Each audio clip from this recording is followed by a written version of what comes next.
I was looking at the radar. I was like, man, they're probably gonna hold out till 9 o'clock, but they decided to just start. It's not 35 degrees anymore like it was in April. So and we're seeing that it a was lot still this pretty year. cold. I saw people at the game last night that I'm friends with, and they're like, "Yeah, it was freezing." I'm like, "Yeah, I don't really blame you." It looked cold. The players looked like they were freezing. So Yeah, it's probably a little easier on the player though because they're up and moving. yeah, it's true. Yeah, definitely. Their butt cheeks aren't glued to those seats. Yeah, I find that the seats at Fenway and straightaway center aren't that comfortable, like those bleacher style seats. I don't think any of the seats in Fenway are really that comfortable, to be honest with you. But everywhere I've sat isn't that great. Yeah. I mean, I love Fenway, don't get me wrong, but yeah, it's not the most comfortable place to watch a baseball game, that's for sure. I like to be on like the second deck, kind of, I don't know, like halfway between home and first base. Like that's my favorite spot to sit. But yeah, I like those. Yeah, they're a little more comfortable. It seemed like to me, but yeah, but I guess the red seats. Is that what you're talking about? I believe they are red. Yeah. Okay. The blue ones are the most uncomfortable ones in the ballpark. Oh, are they? Yeah. Oh, yeah. I sat like way out deep into third base territory once on those ones, and yeah, I agree. But at least I had overhead though. If it rained. Yeah, I was at the game. I was at the last Oakland game, the rain out game, or not rain out, but the rain delay game where Erod pitched, and there was like an hour and 49-minute rain delay. At least we had cover though. He got knocked around in that cold, one, didn't he? Yeah, he did. Yeah, so it's every other. So he's in big trouble on his next start. I think that'll be against Atlanta, but yeah, unless he can snap out of that, I think he will. I'm more of an Erod apologist, but I think he'll get there. So speaking of Erod, he did pitch today. Did you guys see the game, or were you out and about? Yeah, I watched the game. Yeah, it's a day game. I watched the game. Yeah, I watched the game today too. So just a lot of singles, I guess. Yep, that's about it. Huh. Not too hard to contact either. Okay. He went 5 2/3, so he went pretty deep into the game. JD Martinez was just an animal all series long. A man-child. Yeah, looks like 3 home runs at least for the series, and I don't know, could he threaten Mookie as far as MVP goes? If he keeps up the way he's going, then the sky's the limit. If he keeps going the way he's going right now. Yeah, I mean, his average is up, and so is Mookie's, but I mean, they just keep going back and forth. Like, I'm okay with that. Well, I don't want to harp on this, because they did good and everything, but with Mookie in the leadoff, I'm just thinking, if you would put him third and then have it be Betts Martinez, I mean, that's as close as you get to Manny Papi, isn't it? Back to back. I think so. Yeah. I think so. Yeah, I know, and I hate having him down there, especially with Bradley scuffling and most of our catchers not really hitting well, and it seems like Devers and Nunez kind of rotate their way in and out of that bottom third. Who would you lead off though? I like Bogarts in the leadoff. Yeah, that's good. He's a high OBP guy. I like that too. You could put Benny there. If Benny's like perfect in the 2-hole though. Yeah, I like that as well. And if Pedroia comes back and kind of hits for decent contact, I mean, that's another option. I'm assuming, he'll probably be in the 6 to 8 hole. That's what I was thinking. Yeah. But who knows? And it's going to be interesting to see how that plays out because Cora used to play with him. Like, how many managers in Major League Baseball were teammates and then a manager of the guy who was his teammate. Like, has it it must have happened at some point, I would think, but it's not that common. I was trying to think if Dave Roberts played with Chase Utley at all, but I don't think so. Yeah, I'm not sure. Kapler doesn't have anybody right now. Yeah, well, his are all kids. Yeah, they're children. Yeah. I just. Oh, did Aaron Boone play with Gardner? He might have. So. No, that would have been close. I don't think so. No, I don't think so. Yeah. I don't think so. It probably wasn't too far off, but yeah. So Matheny might have played with some of the St. Louis guys, not now, but like back when he. When he started, he might have played. Yeah, actually, didn't he back up Yadi Molina? Yeah, at one point? I think so. I think you're right. Thinking, yeah, so that could be an example. Yeah. And the reason I bring this up is because what's the relationship? Is it going to be? Are they ex-teammates and that's their relationship, or is Cora the manager and Pedroia the player? Because hopefully that's what it is. Yeah. We don't want like biases or Pedroia to have power. Yeah, looks like we just lost Tyler. We'll see if he calls back. But yeah, that's so I don't know. It'll see. Because people will talk about it. That will be a topic of conversation. Of course, because the Boston media dives for anything that they can carve up. Right, exactly. I wouldn't be surprised if any of those guys have private investigators. Like, hey, go dig this up for me. It wouldn't surprise me at all. Yeah. I say it every time I'm on. It's the most toxic, media base in sports. It's ridiculous. Right. I thought they defended Farrell too much. I thought they were all Yes, they did. Yeah. Oh, here's Tyler again. Just 1 second. Hooray. Hello? Hey, you do this like once an episode, you drop me.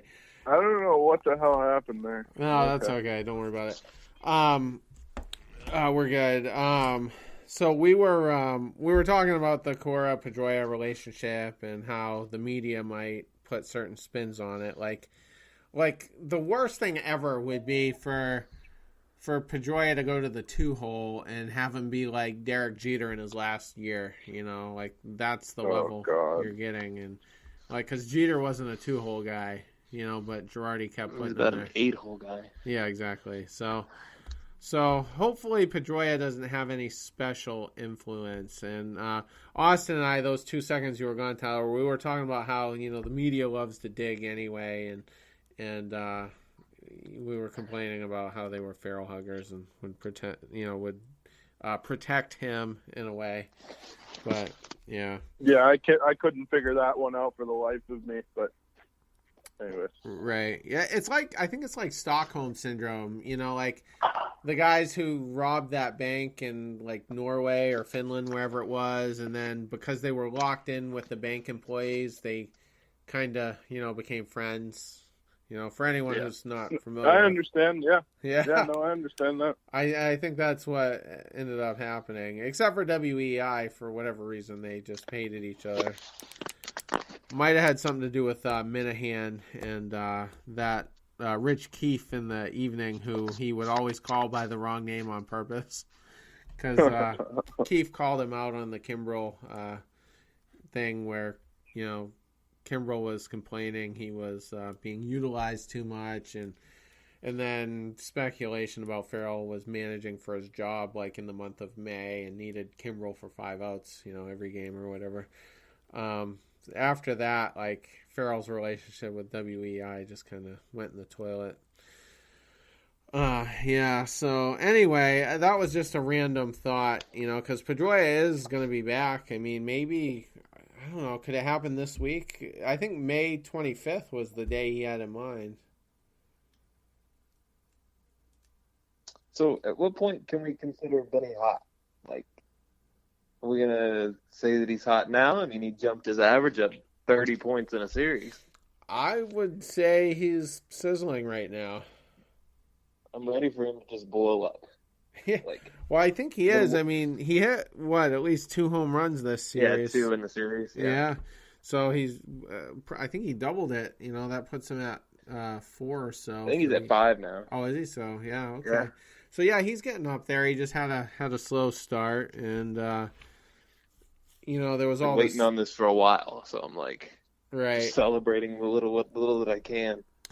Well, the one thing though that was kind of, you know, that helped was his OBP was in the high 3s, and it's still at 367. So he walks all the time. Yeah, so that's fine. I mean, you're just trying to get your top of the order guys on base, you know, for Martinez, and he was basically doing that, and he has his average up to 285 right now, and his slugging percentage 477. So he's definitely starting to mash anyway. Helps all that protection that you have in that lineup too. Right. Yeah. I just hate Mookie in the one hole. Yeah, it just sucks. I'd rather have Mookie on the other side of Benny. But yeah, anyway, I agree. Yeah, I mean, why overthink it? I mean, if Pedroia comes back and gets on base a lot, that'll help. Like, you know, that'll kill my position on it because he'll get on base inevitably. I mean, he hits good for contact, and he, you know, he's a pretty high OBP guy himself. So, if he's getting on, then yeah. Let's see, Mookie. So Mookie and Martinez are tied. Do we know if that's? I'm pulling up the major league stats right now. Are they tied for the lead? Yeah, they're tied in home runs. Yeah, the lead in home runs. Yeah, they are tied. Yeah, and Machado is right behind him with 14. So is Trout. Ozzie Albies, we'll get a glimpse of him coming up later in the week against Atlanta. So they scored 6 runs in the 9th tonight. Did they? Or did they? Yeah, they scored 6 runs in the 9th to beat the Marlins. Oh wow! I love watching that team play baseball, man. Crazy. That team loves it, man. Oh yeah. Do they have the pitching though? We'll get into it more probably next episode before they come to town. But I mean, they're going to obviously be a deadline team. They'll go after somebody at the deadline, like an Archer or somebody like that. Oh man, I hope not, because I don't. Outside of Tampa, I'm telling you, that guy's going to lose his mind, and he'll be Matt Harvey without the attitude. That's what's going to happen. Like, from a performance standpoint, he'll be Matt Harvey, and he just won't know what to do with himself. That's, you know, what I feel like, but yeah, I don't know. Who knows? And I mean, he's under contract, I think, for 4 years beyond this. So I mean, I think they'd be crazy for, you know, to ship him, you know, where he's so affordable.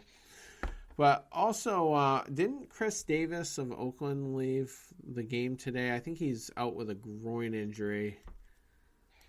I did see that. Yes, he did. Yeah, so he's right up there in home runs as well at 13.